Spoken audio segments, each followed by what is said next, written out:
이 아침에도 하나님의 은혜가 풍성하게 임하기를 예수님의 이름으로 축원해 드립니다. 사람이 개미를 보면 개미가 굉장히 보잘것없어 보입니다. 개미는요, 이차원적 동물이에요. 사람이 길 가다가 아주 우연히 발로 밟혀서 죽을 존재가 바로 개미 같은 존재입니다. 개미와 인간, 인간과 개미. 개미는 인간의 존재를 인식하며 살고 있는가 하는 겁니다. 어떤 분이 이제 그런 얘기를 해요. 개미 앞에 이렇게 이제 나뭇잎 갖다 탁 놓으면 개미 입장에서 기적이 나타났다. 그렇게 느낀다는 거예요. 그 나뭇잎을 싹 걷어주면 또 기적이 나타났다. 그렇게 여긴다는 거예요. 엘리바스는 하나님 앞에 인간이 개미와 인간과 같다 하는 겁니다. 인간이 그렇게 보잘것없고 무익한 존재다. 그것은 욥 너 자신도 예외가 아니다 하는 겁니다. 5절 말씀에 보면요. 내 악이 크지 아니하냐 내 죄악이 끝이 없느니라. 누가 죄인의 삶에 죄인의 고통에 누가 눈여겨보느냐 하는 겁니다. 하나님은요 사람의 유익을 받지 아니하시는 분이시다 하는 겁니다. 사람이 뭘 해도 하나님께 유익을 끼쳐 드릴 수가 없다는 거예요. 다만 인간은 하나님이 주시는 유익, 하나님이 주시는 은택, 하나님이 주시는 은혜를 입어야만 살 수 있는 존재라 하는 겁니다. 그래서 시편 기자는 시편 116편 12절에 하나님 여호와께서 내게 주신 모든 은혜를 무엇으로 보답할꼬 하며 고민합니다. 로마서 11장 35절 말씀에도 보면 누가 주께 먼저 드려서 갚으심을 받겠느냐 했습니다. 사람이 선행을 할 때 이것이 하나님께 유익을 베푼다고 생각하면 큰 오해라 하는 거예요. 선행은 자기 자신에게 유익할 뿐이다. 내가 아무리 의롭더라도 서로 유익을 끼치는 삶을 살더라도 하나님께 기쁨을 드리거나 유익을 드릴 수가 없다 하는 겁니다. 반대로 사람이 하나님을 더럽게 하고 또 욕하고 저주할지라도 하나님의 영광에 하나님의 존귀함에 어떤 영향력도 끼칠 수 없다는 거예요. 이런 하나님의 공의를 알아갈 때 우리는 하나님 앞에서 더 겸손할 수밖에 없습니다. 바울이 이렇게 말하고 있습니다. 로마서 3장 23절에 모든 사람이 죄를 범했다. 그래서 하나님의 영광에 이르지 못한다. 로마서 7장 24절에 오라 나는 곤고한 사람이로다. 이 사망의 몸에서 누가 나를 건져내라. 이것은 바로 하나님의 공의를 깨달은 사람의 모습입니다. 자, 3절 말씀 보세요. 내가 의로운들 전능자에게 무슨 기쁨이 있겠으며 내 행위가 온전한들 그에게 무슨 이익이 되겠느냐 합니다. 인간의 잘난 행동이 하나님의 기쁨을 증가시킬 수 없고 하나님께 즐거움을 드릴 수가 없다는 거예요. 하나님은 절대 완전하시기 때문에 인간의 보조가 필요가 없다. 그런데도 불구하고 하나님이 인간을 기뻐하시고 인간을 즐거워하실 때가 있다. 그것이 뭐냐? 그 인간이 하나님의 자녀가 됐을 때, 하나님의 자녀가 됐을 때 그때 하나님께서 내가 너를 인해서 기쁨을 이기지 못한다 말씀하십니다. 이사야서 62장 4절에 보니까 다시는 너를 버리운 자라 칭하지 아니하며 다시는 내 땅을 황무지라 칭하지 아니하고 오직 너를 heb시바라 하며 내 땅을 뿔라라 하리니 이는 여호와께서 너를 기뻐하실 것이며 내 땅이 결혼한 바 될 것임이라. 우리가 하나님을 발견하고 그리스도를 발견하고 그리스도의 피로 우리가 죄 씻음을 받았을 때, 그때 하나님께서 그 자체만으로 인해서 기뻐하신다. 의인 99명이 기뻐하는 것보다 나 한 사람이 회개하고 돌아오는 것을 하나님은 기뻐하신다. 그리고 내가 하는 모든 삶에 언저리에 하나님은 나를 쳐다보면서 기뻐하시고 즐거워하신다 하는 겁니다. 그러면 하나님께 영광된 그리스도인의 삶은 어떤 삶이어야 하겠는가 하는 겁니다. 오늘 본문에 있는 말씀을 통해서 세 가지로 살펴봅니다. 첫 번째는요, 우리의 삶이 하나님께 유익, 기쁨이 되려면 강도 같은 짓, 포악한 짓을 행동으로 옮기면 안 된다는 거예요. 자, 엘리바스는 욥이 돈을 갚지 않았다고 해서 자식을 볼모로 잡거나 의복을 벗기는 그런 파렴치한 짓을 하면 안 된다. 이 말은 뭐예요? 욥 너가 돈 좀 안 갚았다고 그 자식을 볼모로 잡았거나 그 사람이 옷을 전당을 잡지 않았냐 하는 거예요. 그 말씀을 6절에 이렇게 말하고 있습니다. 까닭 없이 형제를 볼모를 잡으며 헐벗은 자의 의복을 벗기며. 사람이 사악하게 있는 자에게는 비굴하고 없는 자에게는 강폭하게 행동할 때가 있어요. 내 삶에 강포한 삶이 한 번도 없었냐? 사실 사람을 볼모로 잡는다고 하는 것은 내가 이제 전쟁에서 이 나라가 졌어요. 그러면 그 적국이 우리를 볼모로 잡을 수가 있어. 포로로 잡을 수가 있어요. 그러나 형제가 형제를 볼모로 잡는다? 그것은 있을 수가 없는 그러한 일이라는 사실입니다. 사람 인신을 구속한다고 하는 것은 큰 죄가 아닐 수가 없어요. 욥이 가난한 자들에게 잔인하게 대하고 자비를 베풀지 않았다. 너는 그래서 유력한 자로서 그들을 보호해 주어야만 했지만은 그렇게 하지 못했다. 그래서 지금 책망하고 있는 거예요. 권세를 잘못 사용하는 것은 큰 죄인 것입니다. 가난한 이웃에게 돈을 빌려주면서 야, 너 이 돈 갚을 수나 있겠어? 너 신체 포기각서 하나 써라. 그건 큰 죄가 된다는 거예요. 그런데 야, 너 돈 못 갚으면 너 장남 우리 집 종으로 삼겠다. 종문서 써라. 이렇게 하는 것도 큰 잘못된 일이다. 심지어는 그 사람의 옷을 벗겨서 알몸으로 돌아다니게 하는 것도 큰 죄다. 출애굽기 22장 26절 27절에 이렇게 말하고 있어요. 내가 만일 이웃의 옷을 전당 잡거든 해가 지기 전에 그에게로 돌려보내라. 그것이 유일한 옷이라. 그것이 그의 알몸을 가릴 옷인즉 그가 무엇을 입고 자겠느냐. 그가 내게 부르짖으면 내가 들으리니 나는 자비로운 자임이니라 말씀하십니다. 잠언서 14장 31절에도 보면 가난한 자를 멸시하는 자는 그를 지으신 자를 멸시하는 자요. 잠언서 22장 22절 23절에 보니까 약한 자를 약하다고 탈취하지 말며 곤고한 자를 성문에서 압제하지 말라. 대저 여호와께서 신원하여 주시고 또 그를 노력하는 자의 생명을 빼앗으시리라 말씀하십니다.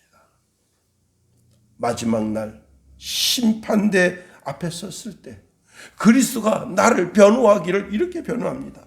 내 아버지께 복 받을 자들이여 나와 창세로부터 너를 위하여 예비한 나라를 상속받으라. 내가 헐벗었을 때 내게 옷을 입혀 주었지. 예수님, 제가 언제 예수님이 헐벗었을 때 옷을 입혀드렸나요? 여기 이 연약한 소자에게 한 것이 나에게 한 것이다. 말씀하십니다. 두 번째로 내 주변에 굶주린 자가 있는지 살펴보아야 합니다.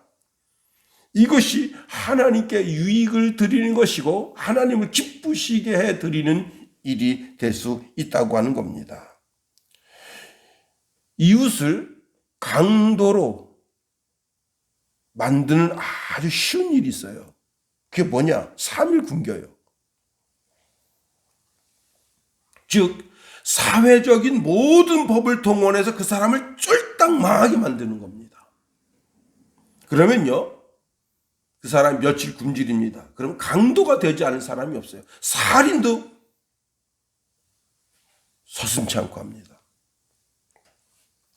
또 목마른 자에게 물을 주지 아니하고 자기에게는 물이 충분히 있어요. 예. 사실 물 주는 데는 돈 들어가지가 않습니다. 물론 내 수구가 따를 수는 있어요. 두레박을 갖다가 깊은 곳에서 물을 퍼올려야 되니까 그런 수구는 있을 수 있지만 돈 들어가는 일은 아니에요. 그런데 여기 오늘 22장 7절 말씀 보세요. 목마른 자에게 물을 마시게 하지 아니하며 줄인 자에게 음식을 주지 아니하였구나. 예.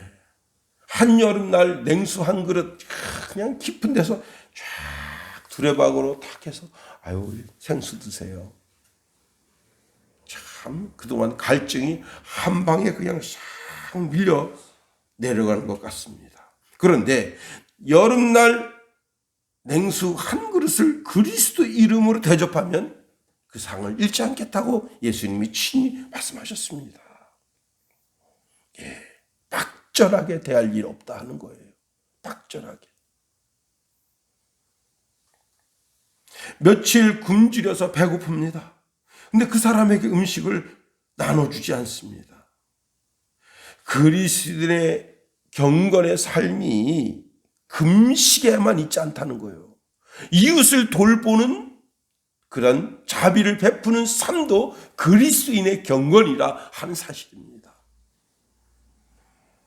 많은 사람들이 경건한 삶을 새벽 예배 나와서 새벽 예배를 드리고 수요 예배, 금요 기도회 그리고 전도하고 그런 삶만 경건의 삶이라고 착각하는데 하나님께서 크게 보시는 경건의 삶은 이웃을 돌보시는 것이다. 그래서 이사야서 58장 6절에 보면 내가 기뻐하는 금식은 흉악한 결박을 풀어주며 멍에의 줄을 끌어주며 압제당하는 자를 자유하게 하며 모든 멍에를 꺾는 것이 아니겠느냐 그 말씀을 하시고 그 다음 구절 7절에 이렇게 말씀하고 있어요. 또가 뭐예요? 흉악한 결박을 푸는 비결 중에 또 이게 있다 이거예요. 그게 뭐냐? 줄인 자에게 내 양식을 나누어 주며 유리하는 빈민을 집에 들이며 헐벗은 자를 보면 입히며 또 내 권력을 피하여 스스로 숨지 아니하는 것이 아니겠느냐 그랬어요. 그리스도인의 경건이 뭐라고요? 금식하면서 나 금식 기도한다. 어? 야 났잖아 이번에 100일 철야 기도한다. 다 쓰잘데없는 짓이다. 진정한 경건은 하나님 앞에 금식하며 매달려 간구하고 기도하는 것도 경건이지만 그것뿐만 아니라 이웃을 돌볼 줄 아는 삶, 그것도 하나님이 크게 유익을 끼쳐드리고 하나님을 기쁘게 즐겁게 해드리는 경건이라는 사실을 알아야 됩니다.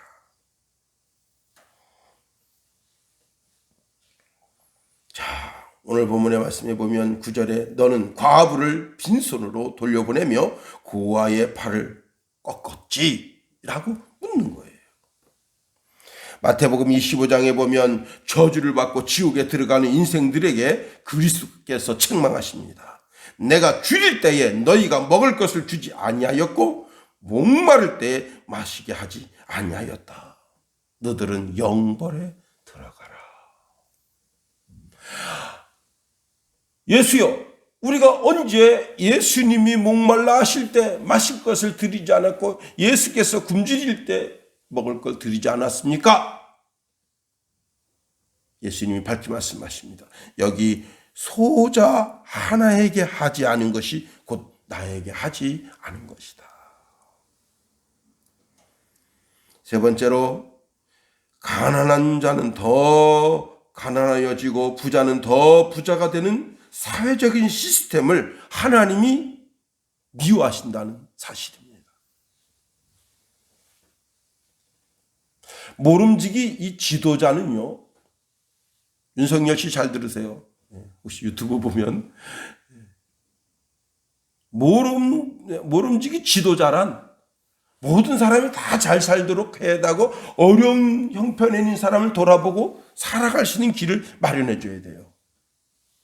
모든 국민이 다 잘 살 수 있도록 돌봐야 되는 겁니다. 경제적, 사회적 시스템을 돌려가지고 자기 측근 사람들은 다 그냥 좋은 직장 다 마련해 줍니다. 평생 먹고 살 수 있도록. 그리고는 반대편에 있는 사람들을 아주 지지고 밟고 주사 한 방 제대로 안 맞았다고 해서 그냥 천대하고 멸시하고 그러면 안 된다는 거예요. 오늘 본문에 보면 자 8절에서 10절 말씀 보세요. 권세 있는 자는 토지를 얻고 존귀한 자는 거기에서 사는구나. 너는 과부를 빈손으로 돌려보내며 고아의 발을 꺾는구나. 그러므로 올무들이 너를 둘러있고 두려움이 갑자기 너를 엄습하며 그랬습니다.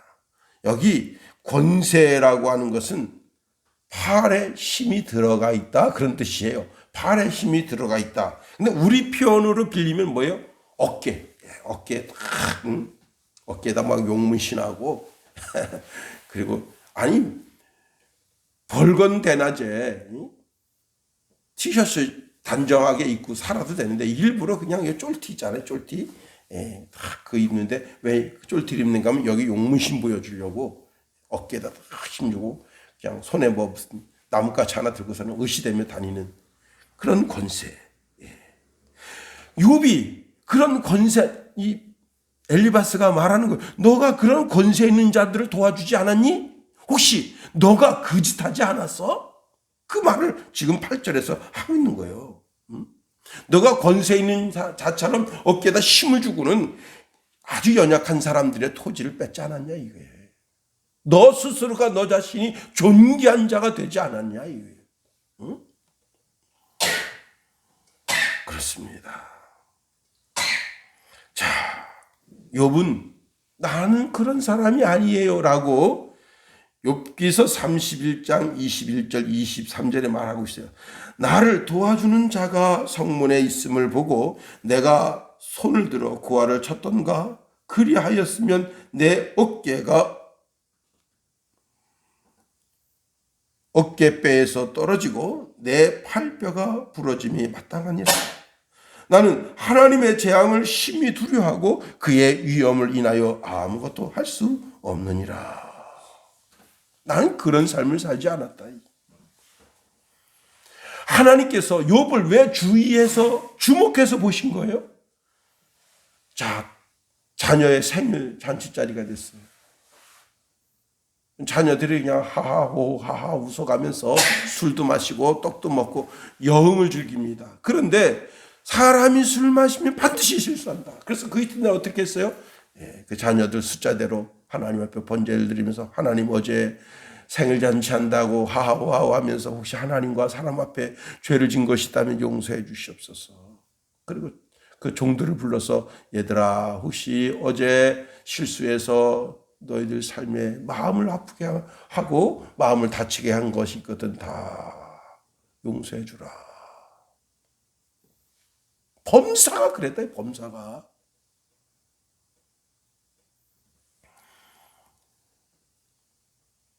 예수님께서 환난 날에 부자들의 고통에 대해서 이야기하십니다. 너희들은 쌓은 악에서 악을 더하는구나. 너희들 내가 가만히 살펴보니까 재물이 썩었고 옷이 조물 먹었고 금과 은이 녹이 슬었다. 그런데 그렇게 썩고 좀 먹고 녹이 쓴 그 재물을 네가 어떻게 얻었냐? 하루 종일 품꾼을 일을 시키고는 먹을 것도 제대로 주지 아니하고 저녁 때 와서 야 일을 이것밖에 못해서 난 인건비 못 줘 하고는 그들을 착복하지 않았냐? 그래서 그들이 받지 못한 그 임금들이 그 돈이 나는 이 돈은 내가 지금 김씨한테 가야 되는데 하나님 내가 지금 이 부잣놈 창고에서 썩고 있습니다라고 아우성친다는 거예요. 너는 그 돈 가지고 사치를 즐기며 쾌락을 즐기며 그렇게 하는데 너는 마지막 때에 도살장으로 끌려가는 암소처럼 될 것이다. 엄중한 말씀을 하고 계십니다.